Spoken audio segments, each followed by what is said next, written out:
سب سے اولا بسم اللہ الرحمن الرحیم۔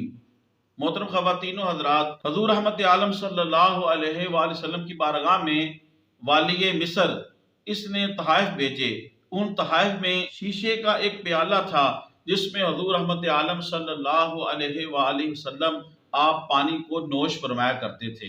آپ صلی اللہ علیہ وآلہ وسلم نے مٹی کے گھڑے کا پانی بھی آپ نے استعمال فرمایا، یعنی آپ نے مٹی کا گھڑا اسے بھی آپ نے استعمال فرمایا۔ اسی طرح مٹی کا بنا ہوا پیالہ، اس میں بھی آپ صلی اللہ علیہ وآلہ وسلم پانی کو نوش فرمایا کرتے۔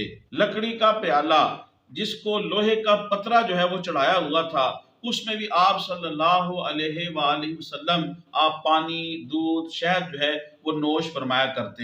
مشکیزے سے بھی آپ صلی اللہ علیہ وآلہ وسلم نے پانی کو نوش فرمایا، اور ڈول جو عام پیالے سے تھوڑا سا بڑا ہو، اس ڈول کے اندر بھی حضور رحمت عالم صلی اللہ علیہ وآلہ وسلم نے پانی کو نوش فرمایا۔ محترم خواتین و حضرات، تبلیغ دین کی نیت سے میری اس ویڈیو کو زیادہ سے زیادہ شیئر کریں۔ اللہ پاک آپ کو جزائے خیر دے۔ السلام علیکم ورحمۃ اللہ وبرکاتہ۔ یا صلی وسلم دائما